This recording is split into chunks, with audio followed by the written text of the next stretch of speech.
Welcome back to my channel 7 Speed Manipur. Kiwe Benelli showroom open tawgram matungda amuk Moto Vault and amasu muk tawre adom masigi koigi inauguration tawgi program Yengminnasi makhatana.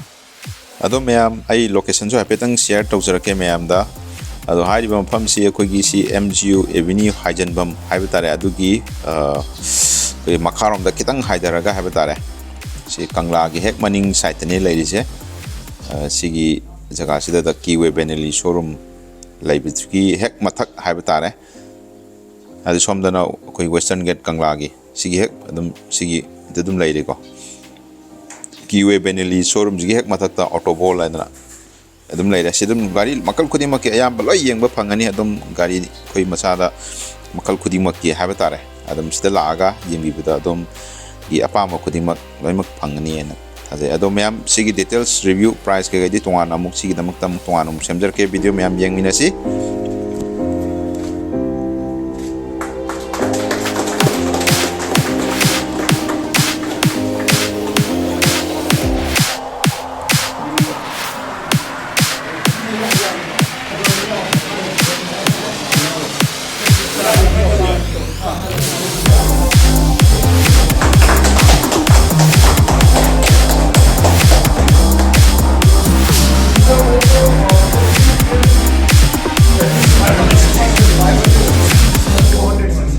The weight is very good here. It is only around 2.7, 2.8. You get dual tone colors. So this is of course white and red. You also have a gold and black, which is an option. So the three colors again, but we get all our dual tone colors. They're not single tone. India's first multi-brand retail channel for super bikes. What this essentially means is that we are creating a one-stop shop where if somebody wants to buy a premium bike or super bike, they can come to a Moto Vault store. And under Moto Vault, we want to bring a range of international brands, super biking brands to the Indian market. Right now, we are launching with 3 brands. One is QJ Motors that we have here. One is Zontes that we have a motorcycle there. We also have a third brand called Moto Vault. So these are brands from across Europe, across Asia that we bring to the Indian market and we bring them under one roof. The reason for doing that is because we recognize that there are many nice international super biking brands that are available globally but they are not accessible to the Indian consumers and the Indian customers. We want to change that. That's why we're trying to bring, we brought 3 brands now. In the future we're trying to bring more brands to the Indian market. And for customers, this is really easy because instead of having to go to 4 or 5 different showrooms, 4 or 5 different cities to find their bike, now they can come to a Moto Vault store and they have a full range from 125cc all the way to 650cc under one roof, making it very easy for them to buy. It's like if you go to a mobile phone store today, you can get an Apple, you can get a Oppo, you can get a OnePlus, you can get a Samsung, you can get a range of phones. You can compare them and you can buy a phone that suits your budget and suits your requirements. Moto Vault is our effort to bring a range of super biking brands under one roof to make it easy for the customers, also from a service standpoint.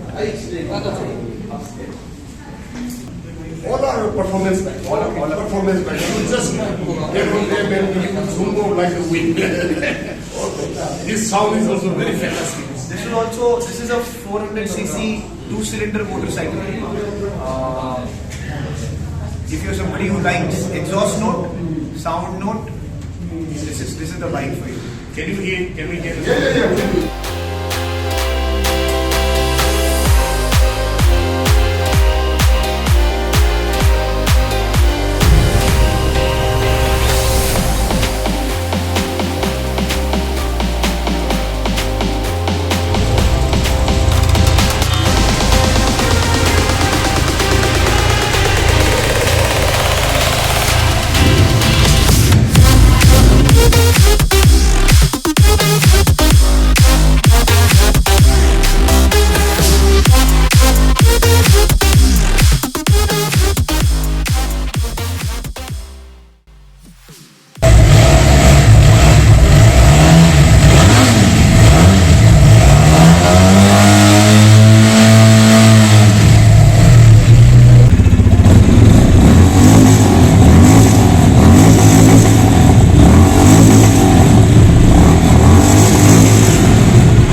ꯃꯣꯏꯒꯤ ꯃꯈꯜꯁꯤꯡꯗꯨꯅꯤꯀꯣ ꯑꯗꯩ ꯁꯤꯁꯤ ꯀꯩ ꯍꯥꯏꯒꯗ꯭ꯔꯥ ꯃꯣꯇꯣ ꯚꯣꯜꯠꯅ ꯁꯨꯃꯥꯏꯅ ꯍꯥꯏ ꯃꯣꯏ ꯀꯝꯄꯅꯤꯁꯤ ꯃꯃꯤꯡ ꯁꯨꯃꯥꯏꯅ ꯂꯩ ꯁꯤꯒꯤ ꯒꯥꯔꯤꯁꯤ ꯃꯃꯤꯡꯁꯤ ꯁꯤ ꯂꯩꯔꯦꯀꯣ ꯑꯣꯜꯁ motor SRK 400 ada magi 400cc gini ko ada mai power se 40.9 bhp sang smile yam powerful 6 speed ni ada gi magi length wise the silver legend yam sile ai hydro sum yare ko guys happy to sir ke ko magi USD for design smile the silver color ko the disc ki design magi looks magi front looks smile ado asidi khoi gi some basic oina khara dum ulage si LED loi lai gari ki design se ai lo sure ko yamba makhal se hai tar ade adi gari ki frame chassis smile sen ga sia alloy ni lai se sen na em sao lo smile sigi TFT display smile lai ko ade mo som da na ko ki Royal Enfield Classic koi 500 to adu ga habet mana ba looks kitang mana ba design have dara 500 gini ko ade magi looks es mana maga du classic ka habet sam tawi ko dex reflector was lay of the headlamp magi SRC 500 sina power set 25.5 480 5% smile lại mang cái sigi details sila lele ko from the neck version drum lai as loi mak khoi gi cruiser su yaure the sport bike su yaure ko moi gi coming se so this sina GK sport 350 gi mana 350cc gi kana da ko category da ko ba sina 300 ki category da la sina Zontes sina LED ngah ni ko headlight ka je em diam ko zai ko dai yam tin saw ko pam sana so yam pam mane ado si ki gari price nu details se si ki tonga ka video ma ale de loi ma hapjara ge si aji ko ne price se kana to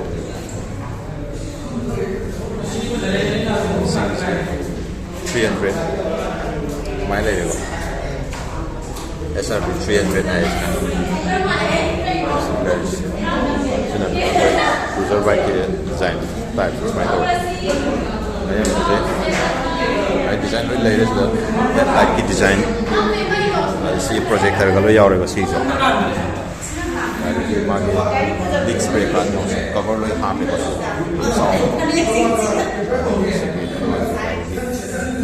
bra design namne wala sile JK Sport sile Sport Escape 350 smile le adu som da khigi adventure gi amuk le mo si do adventure gi si do mo yam sawe ga si do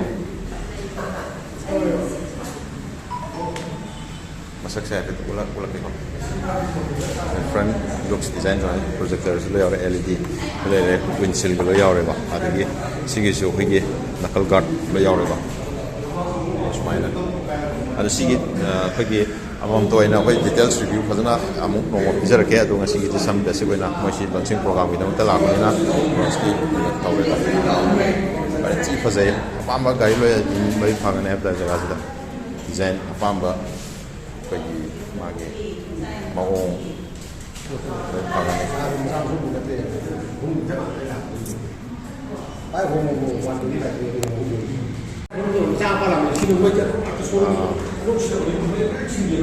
ado sigi haiba Moto Vault ki oina smaina sigi yam tentakna launching program ma su kana tawre si se ba ado makata na si gari sing sigi details adagi new plus price adagi market specific kai no mai to mo service center se koi bang mo le hai exact location oi हम हाजिर के सिगी file से jar ke